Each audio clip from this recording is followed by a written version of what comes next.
You wearing MAGA hats and holding signs like DEI should be illegal. You know that didn't work. The group says they want to bring conversation and debate back to college campuses, but it didn't go as planned. Let's take a look. All we did was set up a table.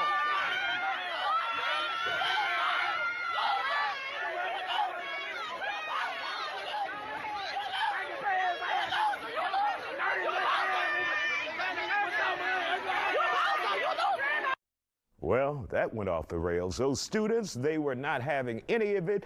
They quickly pushed the group off campus, and the university is now investigating. Joining us to talk about it tonight, we have educator Brian Roberson, film director Sean Welling, and NAACP Houston branch president Bishop Dixon. First of all, Bishop Dixon, your thoughts about them coming onto campus with their agenda, with their invitation to debate. Well, thank you, Isiah, for having us. First of all, it was not an invitation because they had not been invited. My understanding from what the president of the university has remarked, they were uninvited. They invaded the campus without permission, and they promulgated a message that was controversial and was not provided in a context that was suitable for debate. I was a debate student at TSU. I know what a debate looks like, and debates have to be legally and officially established and ground rules set. None of that took place. I would welcome the opportunity to have a conversation with that group, and I think that debates need to happen, discussions need to happen. Civil discourse is important for America's progress, but that is not the way to get it done.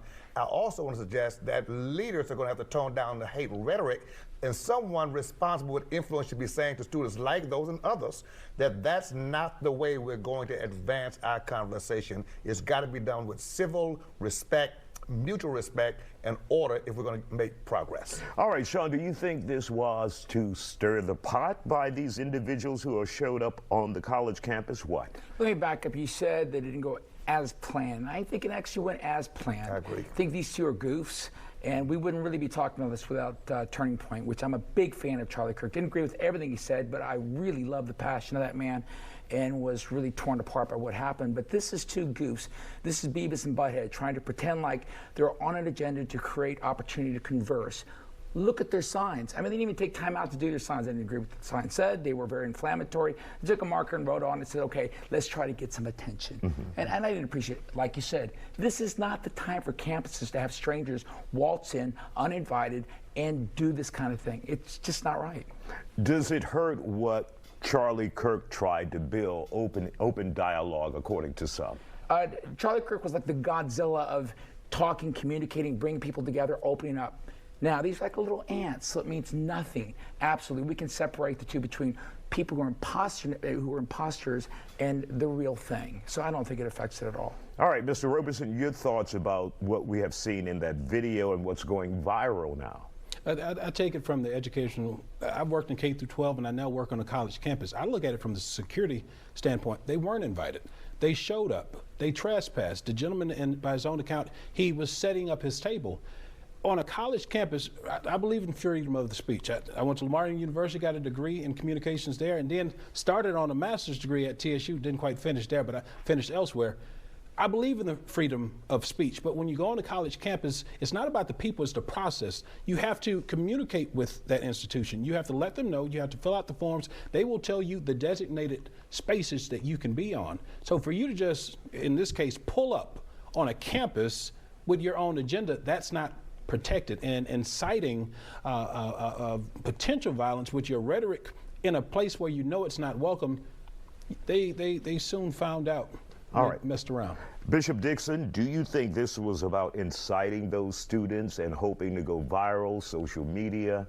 Absolutely. So, in fact, I'm working now with a couple of different universities that talk to students about the fact that in this environment, this unfortunate climate we find ourselves in, there's going to be more and more of that taunting, teasing, and provocative activity in order to cause people to act out. And it's very important that we teach students and young people and others. Do not respond to the provocative language, signage, and taunts, because those are people who need attention, and unless you give it to them, they won't have it. But we also need leaders, Isiah, throughout our society, our nation, to stand up and say, wrong is wrong, right is right, and this approach is not healthy, and they are anti-democracy. Democracy has a process, and if we don't respect the process, then someone's going to draw the line and say that's out of order. We have seen an environment, an atmosphere filled with a lot of hate after Charlie Kirk's death on both sides, where individuals have said he was a good person, others said he had racist tendencies. Your thoughts about his legacy and now seeing these people come out? It's sound bites. I've had people come into my house and we have these discussions about this, and they go, well, Charlie Kirk said throw stones at gay people. I'm like, where? And it's not even in existence. His racial, perfect example of race not being somebody who should be separated. It was about our DNA being the same. So I loved everything he did. There wasn't everything I agreed with him, but his passion as a Christian man to talk and communicate in the age we're all caught up in being behind the keyboard, this is great. We're coming together, and I love what he did. All right, gentlemen, thank you for joining us here on The Factor Uncensored. Still